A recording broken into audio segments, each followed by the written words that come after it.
자, 류미에르 형제는 시네마토그라프라는 기계 장치를 만들어낸 사람이다. 대략 이렇게 영화 역사에는 기록되고 있는데요. 제가 보기에는 단순히 시네마토그라프라는 굉장히 뛰어난 이 기계 장치를 만들어낸 것뿐만이 아니라 이것을 활용해서 영화가 배급돼서 수익을 창출하는 시스템, 다시 말해서 오늘날의 영화관을 발명한 것이 이 사람들의 가장 큰 업적이라고 부를 수 있을 것 같습니다. 류미에르가 어떤 사람들인지 잠깐 설명을 드리자면은 저는 처음에 류미에르라는 이름을 들었을 때 굉장히 인상적이었어요. 왜냐하면은 류미에르는 프랑스어로 빛이라는 뜻입니다. 영화는 빛과 어둠이 교차하는 빛으로 그리는 회화라고 불리워지다시피 빛과 밀접하게 연관된 예술 장르인데 그 영화의 기계 장치를 처음 만들어낸 사람이 이름이 또 빛이라는 이름을 가지고 있다. 혹시 예명이 아닌가 이런 생각을 했는데 본명이었고요. 이들은 형제입니다. 그래서 리옹이라는 도시에서 태어났고 아버지가 여러 공장을 운영하는 아주 유복한 집안이었다고 하는데요. 어렸을 때부터 공부도 잘했고 또 발명에 취미가 있어가지고 집에 직접 자기들이 실험실을 차려놓고 여러 가지 발명을 했다고 합니다. 아버지가 하셨던 사업 중에 하나가 그 당시에 이제 첨단 산업이겠죠. 막 이제 발명돼서 인기를 얻었던 사진에 대한 여러 가지 약품을 공급하는 것이었는데 특히 빛에 반응하는 이른바 감광 유제를 만들어내는데 관심이 많아서 10대의 나이에 이들이 발명을 해가지고 특허를 내서 아버지의 사업에도 도움이 되는 아주 모범생이면서 효자인 그런 형제였다고 합니다. 그런데 류미에르 형제가 평소에 이제 사진을 관심을 가지고 있고 본인들도 열심히 사진을 찍고 했던 아마추어 사진가였는데 당연히 이 사진을 활용한 활동 사진, 그러니까 동영상에도 관심을 가지게 됐겠죠.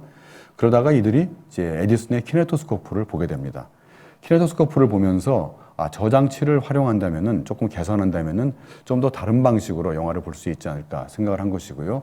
이들이 좀 답답하게 생각했던 것은 아까 보셨다시피 키네토스코프는 자판기 방식이기 때문에 화면이 굉장히 좁아가지고 한 번에 한 사람밖에 볼 수가 없고 또 기계 안에 들어갈 수 있는 필름의 길이가 한계가 있기 때문에 뭐 20초, 30초 된 영상밖에 볼 수가 없고 이런 한계들을 굉장히 좀 안타깝게 여겼던 것이죠. 그래서 이들이 이제 몇 년 동안 연구를 해서 드디어 만들어낸 기계가 시네마토그라프입니다. 여기 사진에 보시다시피 밑에는 삼각대가 받쳐 있고요. 나무로 되어 있죠. 나무 위에 상자가 올라가 있는 오늘날 봐도 뭐 카메라겠구나라는 느낌이 드는 그런 모습인데 이 시네마토그라프의 훌륭한 점은 렌즈를 갈아 끼고 부속품을 바꾸면은 이 기계 하나로 영화를 촬영하는 카메라, 촬영기가 될 수도 있고 또 반면에 이 안에 뒤에 램프를 장착하면 영화를 직접 영사하는 영사기가 될 수도 있고 그리고 필름을 복사하는 복사기도 되는 그러니까 일종의 인화기죠. 밀착 인화기도 활용할 수 있는 이렇게 세 가지 기능을 다 가지고 있는 기계 장치를 발명했던 것이죠. 그래서 시네마토그래프와 그의 그 부속품들을 가지고 있는다면은 전 세계 어디든지 카메라맨이 찾아가서 그곳에서 일어난 일들을 촬영을 하고 그것을 직접 그 자리에서 현상을 해가지고 그들에게 보여줄 수도 있고 또 그 필름을 복사할 수도 있고 이러한 여러 가지 다양한 기능을 가지고 있었기 때문에 영화가 급속하게 전 세계로 퍼져나가는데 류미에르 형제 시네마토그래프라는 발명품이 굉장히 커다란 역할을 했습니다. 프랑스는 파리의 모든 것이 집중되어 있는 나라이기 때문에 지방에서 어떤 발명품을 만든다면 당연히 파리에 가지고 올라가서 투자자도 찾고 또 언론에도 홍보를 하고 해야 되는데요. 그래서 1895년 12월 28일에 리옹에서 이 젊은 촌뜨기 형제 발명가가 자기들의 발명품인 시네마토그래프를 가지고 그리고 이미 그 전에 시험 삼아 찍었던 몇 편의 필름들도 시사용으로 가지고 파리에 올라왔습니다. 그런데 연말이라서 막상 상영 장소를 찾으려고 하니까 모든 극장들도 다 꽉 차 있고 물론 그 당시에는 영화관은 아직 없었으니까 일반 연극이나 이런 쇼들을 하던 극장이었겠죠. 그리고 카페들도 다 연말 파티로 다 차 있어가지고 결국은 시내 중심가에 좋은 곳에는 부킹을 하지 못하고 아주 변두리에 있는 거의 뭐 우범지대 비슷한 우중충한 동네에서 카페 2층을 빌려가지고 세계 최초의 영화 상영회를 하게 되었습니다. 그래서 1895년 12월 28일 날 류미에르 형제가 그랑 카페라는 이름을 가진 파리의 작은 카페에서 수십 명의 사람들을 대상으로 해서 처음으로 대중을 상대로 한 첫 시사회를 한 것을 이제 프랑스 사람들은 영화의 시작이라고 생각을 하죠. 그래서 류미에르 형제가 영화를 만든 사람이고 1895년이 영화가 처음으로 탄생한 해이다. 이것이 이제 프랑스와 유럽 사람들의 생각이고요. 뭐 미국 사람들은 그러면은 에디슨을 생각하는 뭐 효시로 생각하는지는 모르겠지만 별로 관심이 없는 것 같습니다. 어쨌든 우리가 보통 영화의 시작을 1895년이다. 류미에르 형제다. 이렇게 얘기한다면 그거는 그 기준이 류미에르 형제가 자신들이 만든 시네마토그라프를 가지고 최초에 상영을 했던 것을 기준으로 한다. 이렇게 알아두시면 될 것 같아요. 자, 그러면은 그 류미에르 형제의 그 발명품은 아까 말씀드렸다시피 혼자 보는 것이 아니라 오늘날 우리가 극장에서 이제는 필름이 아니고 디지털이지만 영사 방식으로 커다란 공간에서 사람들이 모여가지고 스크린에 투사된 영화를 보는 것인데 이렇게 스크린에 이미지를 투사하는 것은 이미 이전에 요즘의 슬라이드처럼 이제 매직 랜턴이라는 형식으로 발명이 돼 있었고 그렇게 렌즈 뒤에 유리판을 대고 그 뒤에서 강한 빛을 비친 다음에 그 렌즈를 통해서 확대된 영상을 어두운 방에서 스크린에 비추는 것은 이제 이미 존재했던 방식이죠. 그렇지만 그것을 본격적으로 산업화시킨 것이 류미에르 형제의 시네마토그라프가 가능한 게 아니라고 볼 수 있습니다. 여러분이 이제 OTT나 뭐 이렇게 그 케이블 TV나 이런 것이 아니라면은 영화는 이제 극장에 가서 보게 되는데요. 영화관에 보게 되면은 입장료를 내고 들어가서 영화를 보고 컴컴한 그 극장 속에 좌석에 앉아서 다른 사람들과 함께 스크린을 한쪽을 바라보면서 영화에 몰입한다는 이러한 영화 보는 방식을 처음으로 만들어낸 사람들이 류미에르 형제였던 것이죠.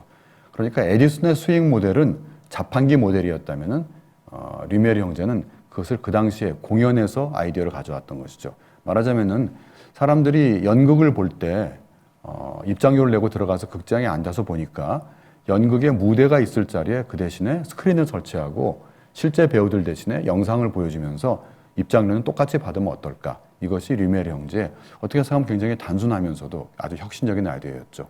그리고 자신들의 발명품은 그런 것들을 가능하게 하는 카메라이자 영사기이자 또 복사기인 시네마토그라프를 만들어냈던 것이죠. 자, 그러면은 류미에르 형제의 영화들은 어떤 반응을 받았는지 잠깐 설명을 드리자면요. 처음부터 영화 전용관이 만들어졌던 것은 아닙니다. 그러니까 그 연극을 보여주는 극장에 류미에르 형제가 필름과 영상을 들고 찾아가가지고 이렇게 내가 좀 신기한 발명품을 가지고 왔는데 아마 사람들에게 보여주면 되게 좋아할 것이다. 그러면 관객들도 더 많이 들지 않겠느냐.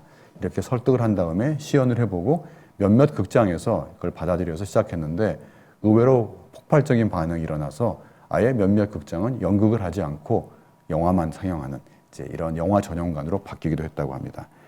그러면 류미에르 형제의 영화들은 어떤 모습을 했는지 어떤 내용이었는지 지금부터 보시겠는데요. 지금 말한 것처럼 이 당시의 영화 상영은 오늘날처럼 뭐 2시간짜리, 뭐 2시간 반짜리 영화를 한 해 동안 사람들이 보는 것이 아니라 아주 짧은 영화들을 10편, 20편씩 묶어서 보여준 그런 형태였습니다. 그리고 아까 말씀드렸다시피 영화만 트는 것도 있었지만 많은 경우에는 공연과 공연 사이에 영화가 막간에 상영되는 이런 형태였다고 합니다. 자, 그러면은 류미에르 형제의 영화들을 보시도록 하겠는데요. 역시 제가 좀 보면서 설명을 해드리도록 하겠습니다. 그럼 류미에르 형제의 시네마토그라프 영화들 부탁드릴게요.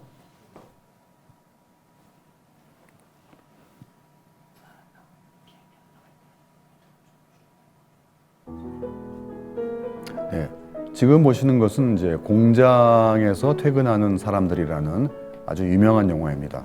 유명하다는 것은 뭐 내용이 뭐 예술적이거나 감동을 받아서가 아니라 류미에르 형제가 기록에 의하면은 그랑 카페에서 약 15편 정도의 영화를 처음으로 사람들에게 공개했는데 그 중에 한 편이었던 거죠. 리옹에 있는 자기 아버님의 공장에서 퇴근하는 사람들을 찍은 것인데 에디슨의 영화가 어떤 사진적인 혹은 영화적인 일종의 예술적인 의도를 가지고 찍었다기보다는 그냥 대상을 카메라에 기록하는 것으로만 만족했다면은 류미에르 형제는 이미 사진을 찍어본 사람들이었기 때문에 구도나 혹은 인물들의 동선에 대해서 나름대로 배려를 한 것들이 말하자면 일종의 연출을 한 것들이 자세히 보면 느껴질 수가 있습니다. 자, 이 다음 영화는 굉장히 유명한 영화인데 역시 기차역에 도착하는 라시오타 역인데요. 구체적으로는 라시오타 기차역에 도착하는 열차라는 뜻입니다. 세계 최초로 이제 기차를 영화 속에 담은 것인데요. 보시다시피 대각선 구도를 활용해 가지고 기차가 마치 관객들에게 다가오는 듯한 느낌을 주고 있습니다. 일설에 의하면은 이 영화를 최초로 상영했을 때 객석에 앉아 있던 관객들이 기차가 자기들 쪽으로 다가온다고 생각하고 비명을 지르며 피했다. 뭐 이런 그 설이 있는데 아무리 초창기 관객이라고 해도 그렇게까지 현실과 영화를 구분 못했을까 하는 좀 의구심은 들지만 충분히 그럴 수도 있을 만큼 역동적인 구도를 가지고 있습니다. 자, 다음 세 번째 영화는 어린이의 점심인데요. 세계 최초의 홈무비라고 할 수 있습니다. 영화 속에 등장하는 가족은 지금 카메라 뒤에 아마도 서 있을 류미에르 형제 사촌 형입니다. 그러니까 사촌 형과 형수와 그리고 조카의 그 아주 단란한 그 점심 시간을 보여주는 것인데 영화 중간에 보면은 아이가 갑자기 카메라 뒤에 있는 사람을 향해서 뭔가 손짓을 하면서 자기가 먹는 걸 좀 먹어보라는 듯이 하는데 아마도 조카가 카메라 옆에 서 있는 삼촌을 보고 그 음식을 권하는 착한 모습이 아닌가 추측을 해봅니다. 자, 그리고 그 다음 영화는 굉장히 주목할 만한 영화인데요. 한번 일단 제 설명 없이 보시죠. 음악을 조금 키워주셔도 되겠습니다.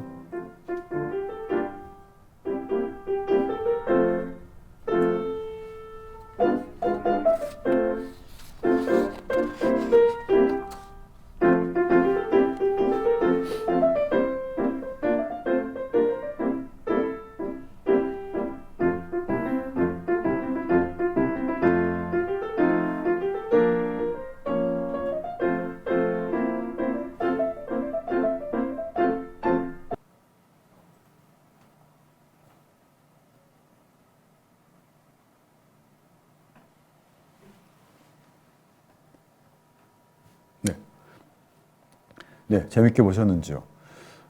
이 영화는 이제 여러 가지 제목으로 알려져 있습니다만은 대략 의역하자면은 뭐 물 뿌리던 정원사가 거꾸로 물뿌림을 당한다. 뭐 이런 뜻인데요.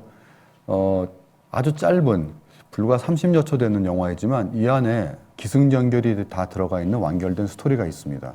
그러니까 정원사가 물을 뿌리고 있는데 소년이 다가와서 호스를 밟고 어리둥절한 정원사가 이제 그러다가 물벼락을 맞게 되고 이제 이유를 알게 된 정원사가 소년을 쫓아가고 그리고 응징한다. 뭐 이런 내용이 되겠죠.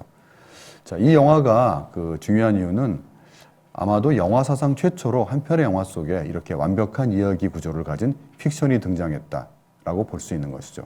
류메르 형제는 자신들의 발명품인 시네마토그라프가 이렇게 스토리텔링을 위한 도구가 될 거라는 생각은 별로 하지 않았습니다. 그들에게 영화는 사진이 현실을 복제하듯이 현실을 그대로 기록하는 것이 영화의 가장 중요한 기능이라고 생각을 했고 말하자면 요즘으로 말하면 뉴스나 다큐멘터리가 영화의 본질이라고 생각을 했던 것이죠. 그래서 류메르는 형제는 자기들의 이제 처음에 만들었던 영화들이 크게 성공을 해서 돈을 벌게 되자 많은 카메라맨들을 고용을 했습니다. 그래서 이 사람들에게 세계 각지에 가서 영화를 상영을 하고 뭐 시네마토그래퍼는 똑같은 기계를 가지고 필름을 상영할 수 있으니까요. 그리고 그곳에서 벌어지고 있는 사건이랄지 또 유럽 사람들이 잘 모르는 원시 부족들의 삶이랄지 이국적인 풍물이랄지 이런 것들을 찍어오라는 이제 미션을 맡겼던 것이죠. 아마도 류메르 형제의 그 시네마토그래퍼를 가진 촬영기사 중에 누군가는 19세기 말에 조선에까지 왔던 것 같고요. 또 고종이 이러한 활동 사진을 봤다는 기록도 남아 있습니다. 그래서 에디슨의 프랜차이즈 사업은 일찌감치 접었지만 류메르의 시네마토그래프는 엄청난 인기를 끌었고 1895년에 최초의 상영이 있은 지 불과 5년, 6년 후에 영화가 산업으로서 크게 성장을 하게 됩니다. 그리고 유럽뿐만이 아니라 이제 미국에도 영화를 찍는 사람들이 생겨나고 사방에 극장들이 생겨났는데 여기서 영화를 만들던 사람들이 생각을 하게 된 것이죠. 이 영화라는 것이 단순히 뭐 일상생활을 보여준다거나 현실을 그대로 보여주는 걸 끝나는 것이 아니라 마치 연극처럼 이 안에도 또 소설처럼 스토리를 담을 수가 있겠구나라는 생각을 하게 된 것이고 그러한 생각을 한 사람들이 아마 최초로 만든 작품 중에 하나가 여러분이 방금 보신 이 작품입니다. 사실 지금 보신 이 스프링클러 스프링클드 이 정원사 얘기는 방금 보신 버전은 두 번째로 만들어진 것이에요. 처음에 만들어진 그 영화가 워낙 인기가 있으니까 조금 다듬어서 두 번째로 만든 것인데 아마 여러분이 유튜브를 찾아보시면은 두 개를 비교해 볼 수 있을 텐데요. 첫 번째와 두 번째의 차이는 첫 번째보다도 지금 여러분이 방금 보신 두 번째는 인물들의 동선이 좀 더 정확하게 계산돼 있고 인물이 화면 밖으로 빠져나가지도 않고 또 가장 효과적으로 이 인물들의 동선을 입체적으로 보여줄 수 있는 그런 구도의 배려가 있는 것이죠. 어떻게 본다면은 뭐 리메이크판이라고 할 수 있는데 그만큼 많은 사람들이 좋아했다는 것입니다. 이렇게 해서 이제 류메르 형제의 시네마토그래프를 바탕으로 해서 영사기가 개선이 되면서 이미 1910년대에 2시간, 3시간짜리 영화가 나오게 되는데요. 그것은 조금 이따의 일이고 어떻게 영화가 이제 스토리텔링의 그 도구로 만들어지게 되었는지 또 짧은 영화에서 좀 더 러닝타임이 긴 장편 영화로 가는 데에는 누구의 역할이 컸는지는 멜리에스를 통해서 알아보도록 하겠습니다. 자, 여기서 잠깐 요즘 감독들의 영화를 한번 볼까 하는데요. 아까 말씀드렸다시피 1895년을 이제 류미에르가 최초의 영화를 만든 해로 이렇게 영화의 원년이다. 보통 영화 교과서나 역사책에서 얘기를 하고 있어서 1995년, 벌써 지금부터 30년 전이 됐네요. 이 년에 영화 100년을 축하하는 여러 가지 행사가 열렸습니다.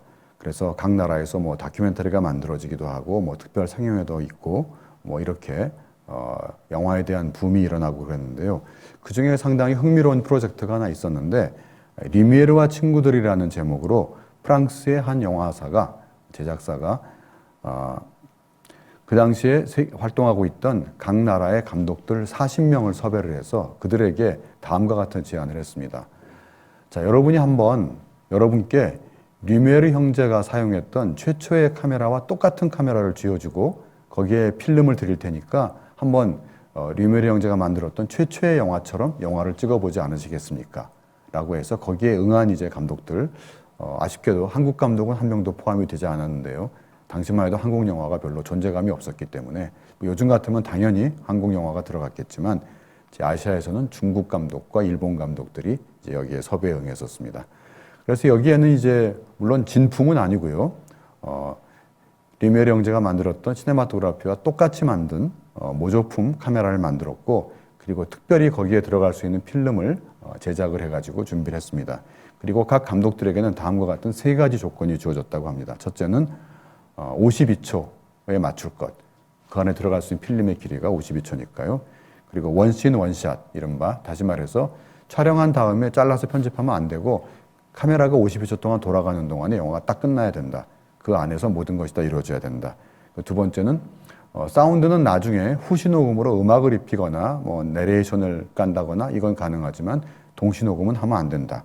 그리고 세 번째는 아마도 뭐 실질적인 그 이유가 있었겠지만 3번 이상 NG를 내면 안 될 것, 3테이크 이하로 갈 것, 이런 조건을 주고 감독들의 영화를 찍게 했죠. 그래서 약 40명의 감독들이 참여를 했는데요. 그 중에 3명의 감독의 작품과 그 촬영 현장에 대한 짤막한 다큐멘터리를 보도록 하시겠습니다.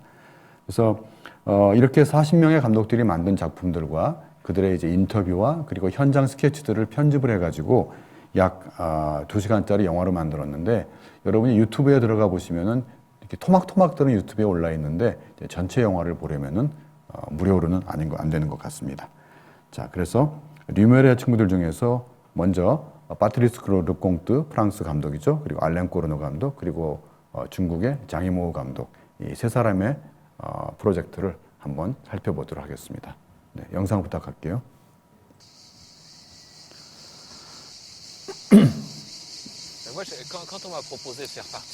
자, 먼저 파트리스 르꽁트 감독의 그 작품인데요.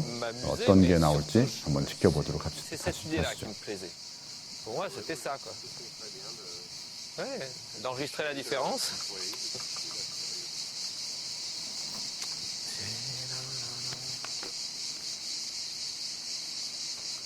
소리를 좀 키워주시면 좋겠습니다.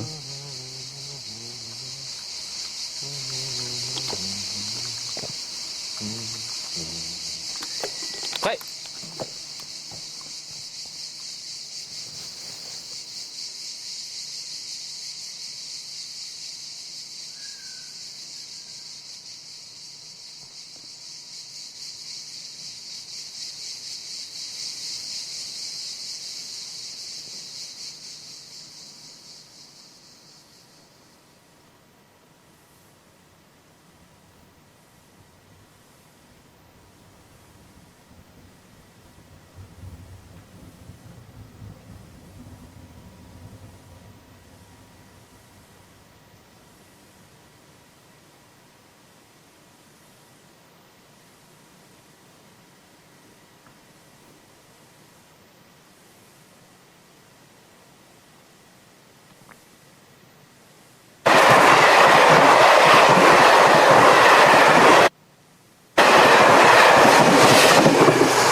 ranger. Oui, alors. 네, 잠깐 멈춰주시고요. 네, 방금 보신 파트리스 르공트 감독의 경우에는 여러분이 이전에 보셨던 류메리 형제의 그 시네마토그라프 중에서 라시오타역에 도착하는 기차들이라는 장면 기억나실 겁니다. 방금 보셨으니까요. 영화가 촬영됐던 라시오타역은 프랑스 정부에 의해서 일종의 유적지로 지정이 돼가지고 원래 원형 그대로 보존이 되고 있는데요. 지금까지도. 물론 실제 기차는 다니고 있죠. 그래서 파트리스 르공트 감독은 류메리 형제가 바로 100년 전에 카메라를 설치했던 똑같은 지점에 가서 똑같은 앵글로 카메라를 대가지고 그대로 찍었던 것이죠. 차이가 있다면 100년 전에는 증기기관차가 다녔는데 100년이 흐른 후에는 이제 떼제베가 그렇게 아주 거센 속도로 지나갔던 거죠. 어떻게 생각하면 뭐 굉장히 쉽게 이 아이디어만 가지고 찍은 것 같은데 100년 전과 같은 공간에서 100년이라는 시간을 뛰어넘어서 똑같은 카메라로 영상을 찍는다는 이런 이제 컨셉트였습니다. 네, 그 다음은 알렌 코르노 감독의 작품 보도록 하겠습니다. 네, 소리는 키워주시고요. Mais là, j'ai rien à faire à pas avoir déballé l'appareil. Les metteurs en scène, ils font jamais rien. Ils regardent les appareils se déballer. On voit rien. Les metteurs en scène, c'est là-bas pour monter la... Bah, j'y vais. Et c'est un 33, hein. Hein? Un 31. Encore mieux. Ok. You ready? Tu es prêt? Alors attention. Vas-y. Partez.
Pourquoi avez-vous accepté de tourner avec la caméra lumière?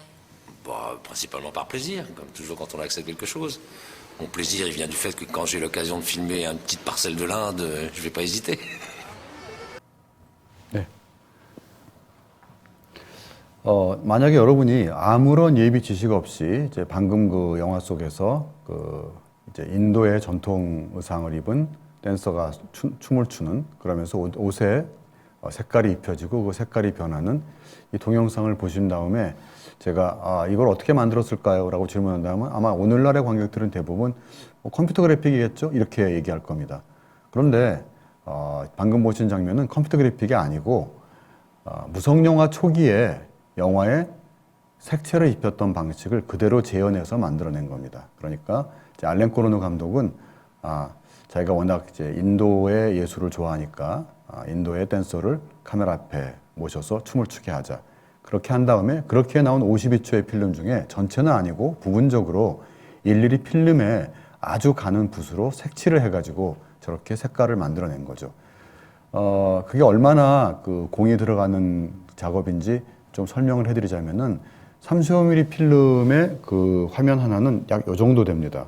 우표 정도 사이즈라고 생각하시면 될 것 같아요. 여러분이 요즘도 우표를 쓰나 모르겠네. 하여튼 그러니까 가로가 3.5cm, 뭐 세로가 뭐 2cm 정도 되는 아주 작은 그런 것을 돋보기를 끼고 가는 붓으로 일일이 다 색깔을 칠해야 하면 되는 것이고요. 보통 영화는 35mm 필름 경우에 1초에 24프레임이라고 이야기를 합니다. 무슨 말이냐면 1초 동안에 카메라나 영상기 속에서는 24장의 사진이 지나간다는 것이죠. 그러니까 만약에 1초 분량을 저렇게 색칠을 하려고 한다면 24장을 해야 되는 것이고요. 10초면은 240장이고 100초면은 2400장이 되겠죠. 그러니까 어마어마하게 노력이 들어가는 간의 수공업이라고 할 수 있는데 그렇게 해서 만들어진 색깔들은 컴퓨터로 해서 만들어낸 것과는 또 다른 사람의 손맛이랄까요? 그런 아주 오묘함이 있는 것 같습니다. 그래서 알렌 코르노 감독은 이제 초창기에 무성 영화 시대에 아주 일부에서 만들어졌던 영화의 컬러 영화, 직접 색깔을 칠하는 그 컬러 영화의 모습을 한번 재현해 왔던 것이죠. 자, 마지막으로 장혜모 감독의 경우인데요. 이 영화가 나왔던 1995년은 벌써 30년 전이라 오늘날의 중국과 그 당시의 중국은 많이 다릅니다. 물론 1990년대부터 개혁 개방을 해서 급속적으로 경제가 발전을 하고 그랬던 점이지만 지금처럼 강대국이 되기 전에 어떻게 보면은 우리나라보다도 경제적으로는 뒤처져 있었던 그리고 전통과 현대화의 갈등 속에서 굉장히 큰 몸살을 겪고 있었던 중국이었는데요. 아마 그러한 모습을 조금은 풍자적으로 재미있게 묘사한 것이 이번에 보실 장혜모 감독의 작품이라고 볼 수 있습니다. 네, 그럼 장혜모 감독의 시네마토그래프 작품 보시겠습니다.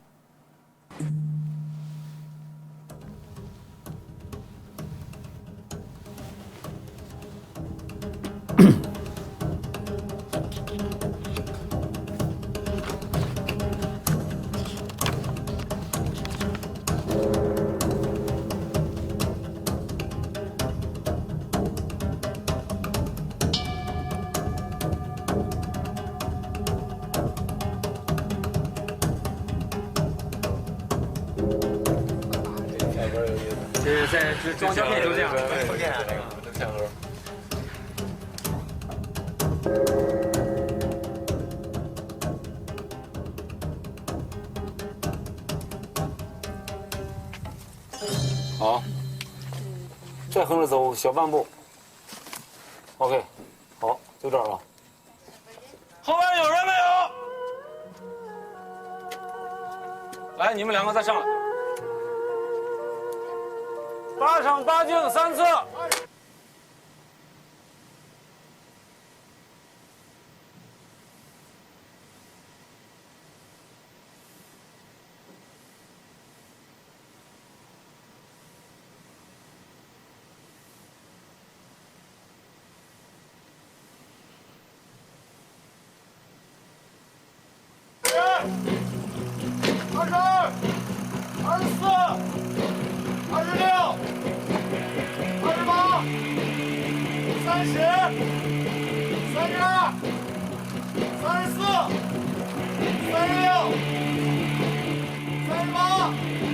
面对面，面对面。走。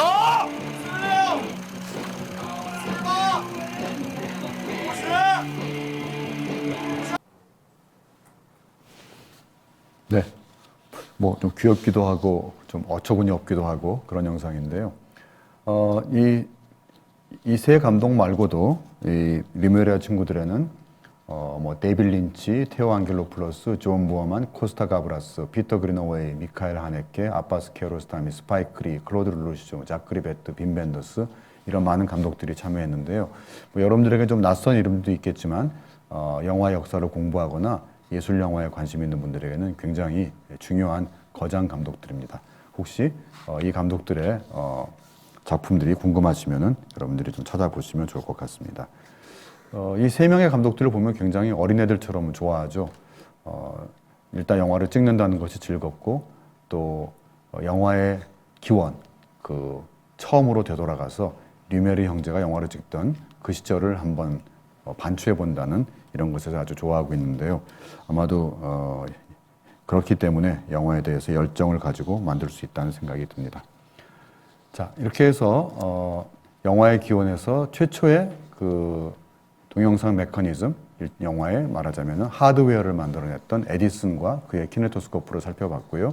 그 다음에 극장에서 영화를 본다는 영화관 시스템을 만들어낸 어떻게 보면 영화의 소프트웨어를 만들어냈다고 볼 수 있는 류메르 형제의 영화들을 봤는데요.